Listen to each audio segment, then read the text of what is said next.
Muy bien, pues esta perícopa del Santo Evangelio narra de 12 milagros de nuestro Señor.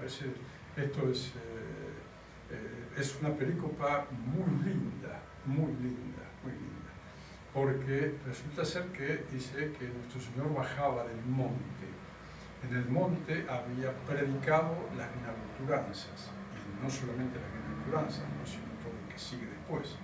Enseñó la oración dominical, etcétera, etcétera, los consejos que dio nuestro Señor para la perfección del alma, bueno, que se encuentran desde el capítulo 5 a justamente, que es el octavo, ¿no?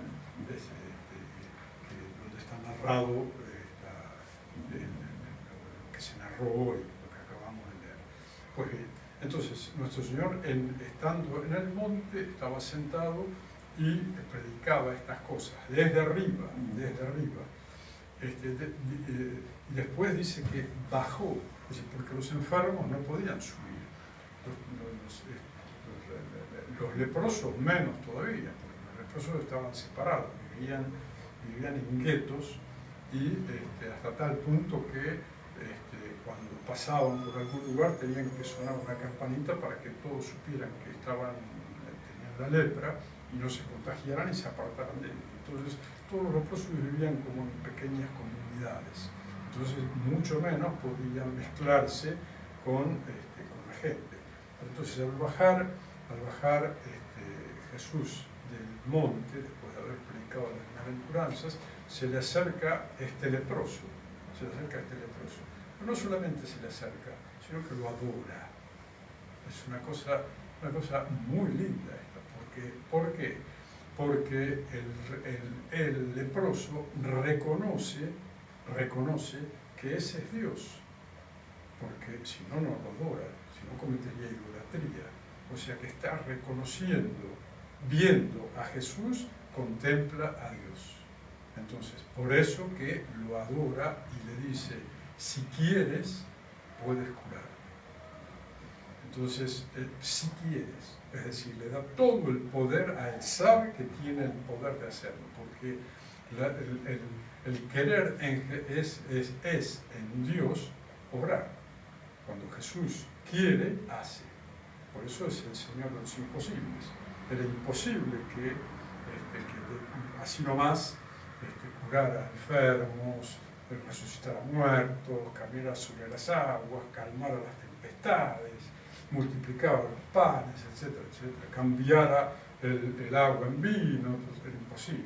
Entonces el leproso reconoce, viendo su humanidad, reconoce a Dios. Por eso le dice, si quieres. Entonces nuestro Señor habla para que se oiga lo que va a hacer, para que nadie diga que lo curó. No, habla, el Señor habla y dice, quiero, y tocándolo, o sea que el leproso sabía perfectamente que a alguien, es decir, no era un fantasma, alguien lo estaba tocando. Entonces, reconociéndolo a Dios, reconoce que el poder que Dios le dio a la naturaleza humana de Jesucristo. Y tocándolo, quedó curado, diciéndolo, queda limpio. Es decir, que con un acto de su voluntad, nuestro Señor cura al leproso tocando. Pero le dice, vete y no lo digas a nadie, sino primero hay que cumplir la ley. Anda a los sacerdotes y ofrece lo que Moisés se recomienda que se ofrezca, y para que vean que estás curado. ¿Por qué nuestro Señor hace eso? Si Él era mucho más que Moisés, Él era la ley, el que dictaba la ley era Él, si es Dios. Entonces, ¿qué necesidad había que el leproso hiciera eso? Sí, porque todavía no había pasado la pasión. Entonces, era conveniente, así como fue conveniente bautizarse en el río Jordán, para cumplir toda la ley, le dijo a San Juan Bautista, así también ahora hace que como estaban viviendo todavía estaban viviendo en periodo de la ley de Moisés, dice, ve a los sacerdotes y ofrece lo que está prescrito y que te certifiquen que estás curado de la lepra. Y así fue, y así fue. Entonces, era necesario que se presentara ante los sacerdotes. En la nueva ley también, pero ya no para curar la lepra del cuerpo, sino sobre todo para curar la lepra del alma, que es el pecado. Es decir, nuestro Señor dice, ved al sacerdote, el que puede perdonar los pecados en nombre de Dios es el sacerdote. Es decir, para eso instituyó el sacerdocio cristiano. A quienes le perdonareis los pecados, les serán perdonados. A quienes retuviereis los pecados, les serán retenidos. Entonces, él le da pleno poder. Es decir, el sacerdote, cuando está confesando, es juez. El juez está juzgando qué hacer. ¿Qué hacer? Si perdona o no perdona en nombre de Dios. Viendo las disposiciones del penitente. Por eso nuestro Señor, viendo al leproso que se arrodilló, lo adoró y le pidió, lo curó de la lepra. No solamente le curó de la lepra del cuerpo, sino que también lo hizo creyente. Todos quedaron admirados de lo que hacía. Muy bien. Y continúa el Santo Evangelio, se le acerca un centurión, que no era judío, no era romano. Sin embargo, también lo reconoce como le dice, maestro, tengo mi criado que está postrado, paralítico, en cama, etc. Pero con una palabra tuya quedará curado. Entonces, el Señor dice, iré y lo curaré, no tendrás problema, vamos para tu casa, como muchas veces hizo. Fue a la casa de la suegra de San Pedro, que estaba tenía una fiebre terrible, y nuestro Señor fue a la casa de la suegra y la curó. Pero yo dice, yo no voy a ir a tu casa, no hace falta, Señor, no hace falta. Basta que digas una sola palabra, que incluso la Iglesia toma esas palabras del centurión romano y las pone en los labios de los cristianos antes de comulgar. Es extraordinario. La fe del centurión romano, que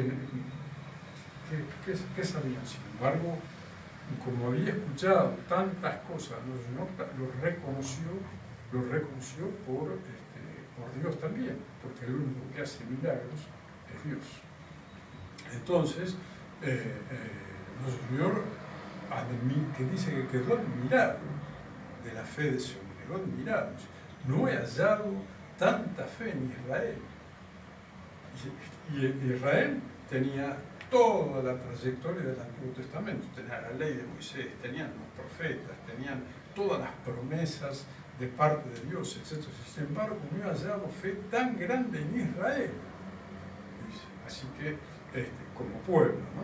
Como pueblo se entiende, porque los discípulos creyeron en él, la Santísima Virgen María, San José, etcétera, pertenecían al pueblo de Israel, pero como pueblo no lo reconocieron. Por eso que le dice al leproso que se presente ante los sacerdotes. Los sacerdotes decir, ¿quién te curó? Es decir, para que ellos reconocieran que lo había curado era Dios. Aquel que lo había curado era Dios, y lo reconocieran, pero no lo reconocieron. Viendo los milagros que hacían, pero el Evangelio es clarísimo en una parte, que nuestro Señor resucita a Lázaro. Entonces, ¿qué vamos a hacer? Porque todo el mundo se va atrás de resolvieron matarlo. En vez de seguirlo, resuelven matarlo. Y no solamente a nuestro Señor, resuelven matarlo a Lázaro. Asesinos. Asesinos. Bueno, ¿para qué más? ¿Para qué más? Tenían en su corazón toda la malicia depositada en sus almas para acabar con Jesucristo, pues. Porque lo veían ellos también las cosas que hacían.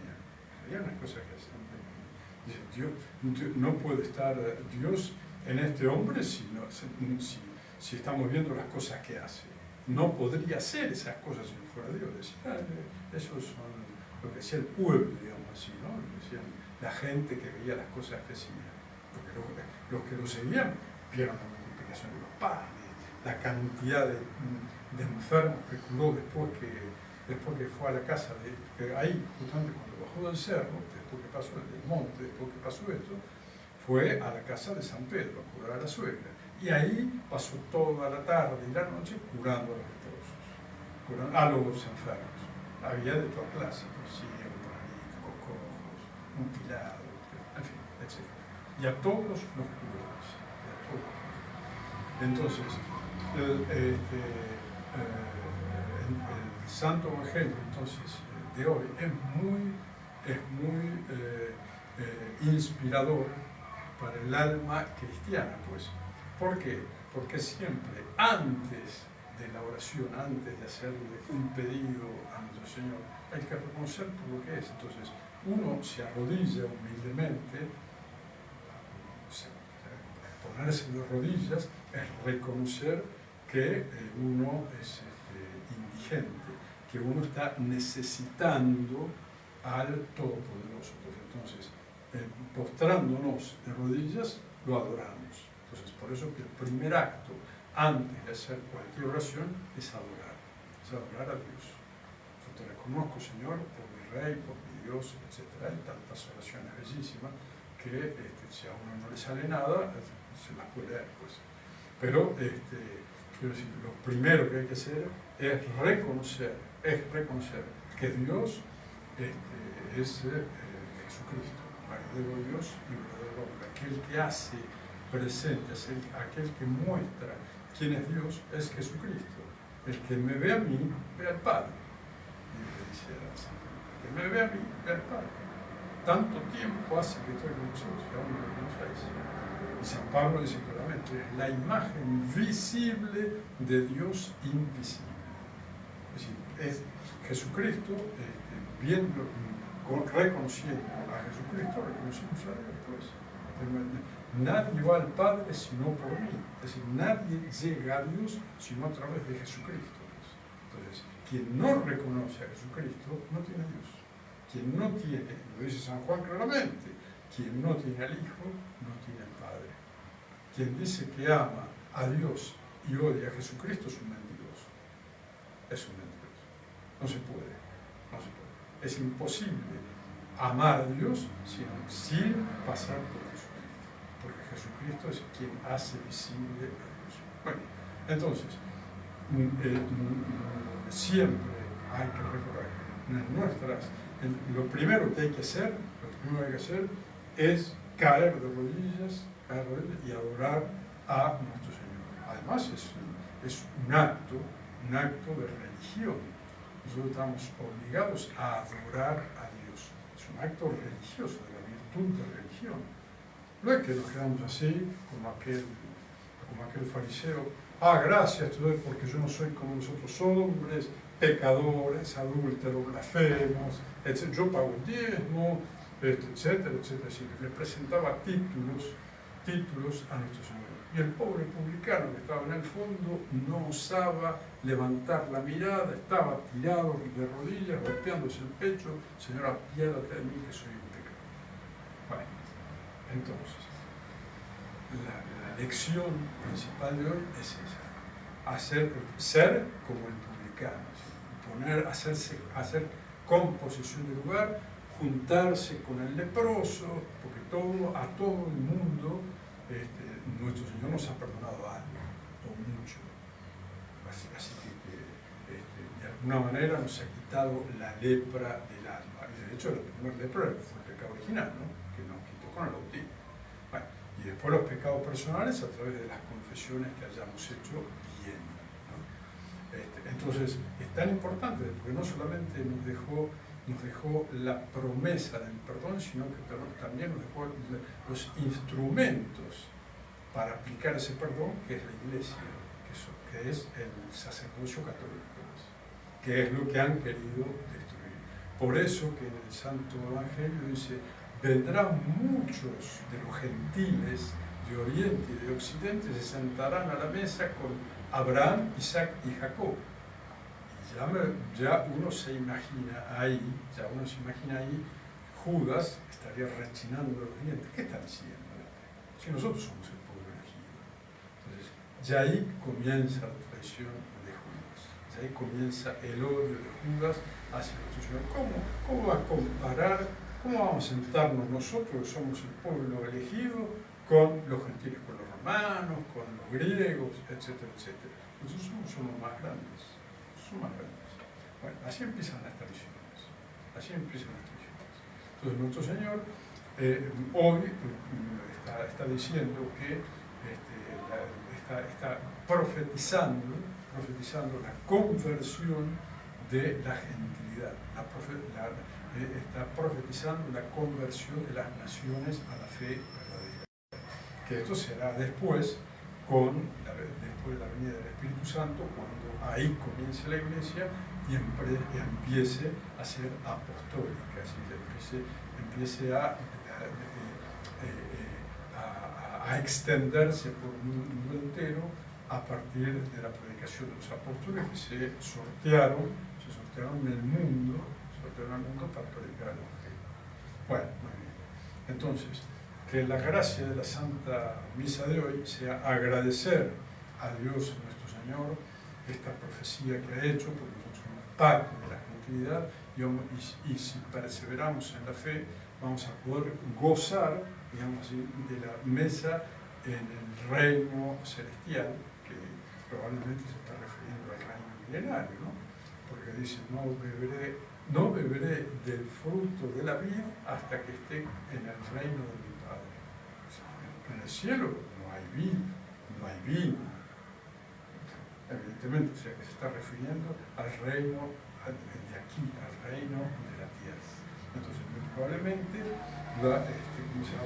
nuestro Señor está anunciando ahí que las naciones que se han convertido gozarán también de la suerte del pueblo de Israel que se haya convertido por la predicación de Elías, aquel que restaurará todo, dice nuestro Señor. Porque Elías vendrá.